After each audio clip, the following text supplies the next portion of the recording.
Hello everyone, and thanks for tuning into this video. I know that there are a lot of people out there that don't think they can afford a Walt Disney World trip or Walt Disney World experience. In my thinking, in theory, you can actually have a genuine, legitimate, and meaningful Walt Disney World experience without spending a single penny. Now, this is not going to be a life hack. This is not going to be an occasion where you're going to try and cheat the system. There are so many free activities and events that Disney offers that I think you can have a full day at Walt Disney World without spending a penny. And so I'm going to put that theory to the test. I'm going to spend the better part of a day at Walt Disney World, and I'm going to try and do as many free activities as I can, and I'll take you on that step by step. And let's see how many things we can do and see if it's worthwhile, and hopefully that will help you in your trip by being able to give yourself or your family a Walt Disney World experience. So the first thing I'll do in this video is just manage expectations and just make sure that we're all being realistic. Unfortunately, I still don't know a way to get free airfare. And so the premise of this video accepts that you are in Orlando already. You can get here by bus, by train, by plane, by car, whatever. But we'll just assume that you're going to be in Orlando. The second premise is that the best place to start for any budget is to manage your food. And so although there are over 200 restaurants in Disney World, we're going to assume that you're packing your foods in essentials for the day, so snacks, drinks, water, sunblock, anything you need for the day. And again, that day is going to be about 5 to 8 hours, depending on how ambitious you want to be, but you'll need to have that with you and packed with you so that you're not spending money on the way. On that note, it is good to know that you can get water, free water refills throughout Disney World, throughout the resorts. And so you can pack powder, you can pack drink mixes. You don't need to carry gallons of water to last you throughout the day, but just make sure you have enough food. And the third thing is that we'll just manage what your expectations as to what experiences will be. You're not going to get to ride Space Mountain, but you will get to watch the fireworks from an official Disney viewpoint that has synced music. You won't get to meet Mickey Mouse, but you will get to meet Chip and Dale. And if you're lucky and in the right place at the right time, you might even get to meet Donald or Pluto or Goofy, or I've even heard about people meeting Moana just at random. So that's another expectation that we'll just have to be realistic about. And then the last thing is you're not going to be able to use the hotel pools. Again, those are for resort guests only, but you will get free marshmallows at the campfire. That's included, and that's a free offering by Disney. So if we set those expectations, I think we have a good place to start. So why does Walt Disney World have this reputation of being so expensive? Quite simply, it can be, and usually it is. It would take very little effort to spend thousands of dollars in a day, let alone over an entire trip. But what people don't realize is Walt Disney World itself is 26,000 acres. That makes it roughly twice the size of Manhattan, and you do not need a ticket to get on Walt Disney World property. And once you're on Walt Disney World property, the entire transportation network becomes open to you for free as well. That includes ferries, it includes the bus, it includes the monorail, it includes boats, and it includes the Skyliner, which you can see behind me. So on Walt Disney World property, you have 25 different resorts, each with very different theming, very different atmosphere, very different activities and offerings. And Disney wants you to see these things. Maybe you can't afford it this trip, but in the future, who knows, right? And so they want to make you a fan for life. Now, what does cost money on Walt Disney World? And there's no way around it. There are the 4 theme parks and the 1 water park. So you've got Magic Kingdom, Animal Kingdom, Hollywood Studios, Epcot, and the 2 water parks. You do need a ticket to get into those. And of course, that's where the rides are. That's where a lot of the attractions are. And so that is what people usually think of when they think of going to Disney World. They think of Magic Kingdom. They think of the castle. And so for free, you're not going to get to do that. But through the course of this video, I'm going to show you all the other things, the surrounding activities that are absolutely free on Walt Disney World that you can do with your friends and your family. All right, so our free day in Walt Disney World is going to start here in Disney Springs, ironically. And I say ironically because Disney Springs is Disney's shopping, entertainment, and restaurant district. So everything in here pretty much costs money, and we're just going to be passing through. But why are we starting here? Well, Disney Springs has free parking. It has a public transit, so I believe you can catch a bus here, even from the airport. So that's going to be cheap. Or you can take a ride share. And Disney Springs is also one of Disney's hubs for their free bus network.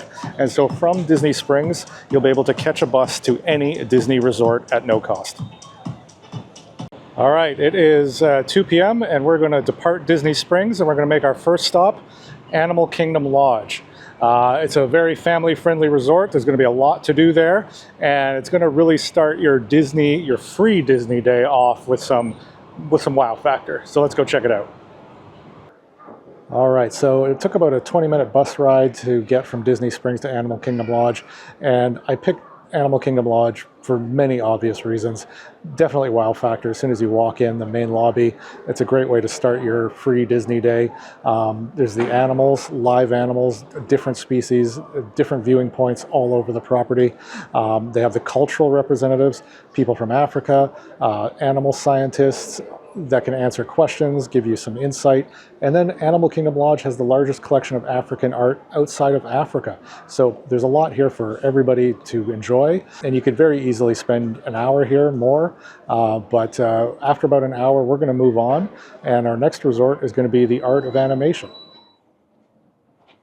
All right, as we transfer between two resorts, it seems like a good opportunity to explain the Disney Transportation Network. I'm going to use buses as the primary example. There are some nuances with monorails and ferries and boats and the Skyliner, but by and large, this is true. So every hotel will have a bus that runs to every park, every theme park, and Disney Springs. And similarly, every park and Disney Springs will have a bus that runs to every hotel. What does not happen is the hotels do not have buses that run to other hotels. So you'll have to use these theme parks in Disney Springs as transfer stations if you're going from resort to resort. But that's fairly straightforward. You just take a bus from the resort you're at to the nearest theme park. Then you'll just walk over to the next bus and catch your ride to the next resort. So let's get on our way. So I'm being rained out from exploring Art of Animation Resort at the moment, so I'm going to use this opportunity to give you some tips on how to choose which resort you want to visit. Now, different resorts have different offerings, and not surprisingly, the more expensive resorts will have more offerings for you. For example, the high-end resorts or the DVC, Disney Vacation Club resorts, will have community halls that offer crafts, and some of these crafts can be free, some of them can be low cost. For example, we just left Animal Kingdom Lodge, and I saw that they had a learning / bead collection for bracelets, and I didn't have the time to dedicate, but if you wanted to spend a lot more time there, each hour they had a place where you could send you could go yourself, or you could send your child. They could do like a learning session, and then they get a bead, and when they got enough of the beads together, they could string them together and make a bracelet, and there was no cost to that, which is great.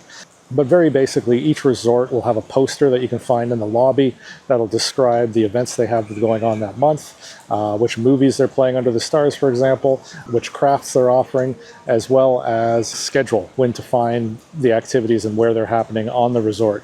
And now, one resource I use online is magicalresortguide.com. And they compile each month the posters. So you can research online, see which resorts you want to go to, and you can even filter by which offerings are free. So that could help you decide which resorts you're going to visit on your free Walt Disney World day. So Art of Animation, it should be obvious why this is a great stop for your family, for your kids, for any Disney fan. If you have a favorite Disney character, chances are you're probably going to find it here. And again, walking around is completely free. Coming to this resort via the Disney transportation system, completely free. You can easily spend an hour here getting photo ops with yourself, your family, and getting a genuine Disney experience. Definitely a great place to stop. All right, and I didn't just pick Art of Animation Resort for the entertainment and the statues. I also picked it because it is a good transition point to a different method of Disney transport.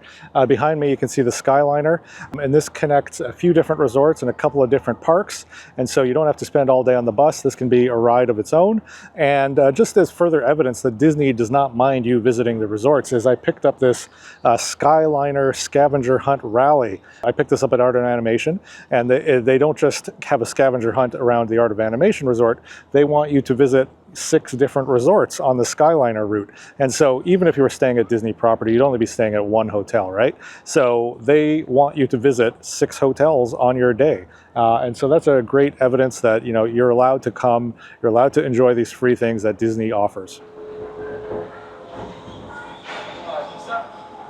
Thank you. Have a good day. It's just after 6. And it's getting to the time of the night when we have to start deciding where we want to be for the good part of the evening. And that's because things start getting scheduled. in the evening at the free events. So for example, if you want to be at a campfire to roast those free marshmallows, that starts at 6 or 6:30, depending on the resort you want to be at. If you want to see the electric water pageant, you have to know which resort you want to be at for that and sort of get a spot there.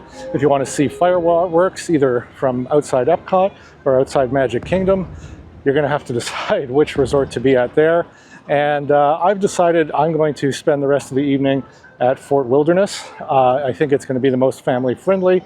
I've also wanted to see the Chip 'n Dale campfire meet and greet and music festival.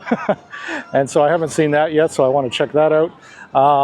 But another good choice probably would have been the Boardwalk resort, because the Boardwalk has a number of free activities that last all evening. They have buskers, they have jugglers, they have entertainment, they have carnival games, all kinds of things that you can enjoy. So that would be a good option if you're planning like a date night, for example, whereas Fort Wilderness would probably be the most family friendly.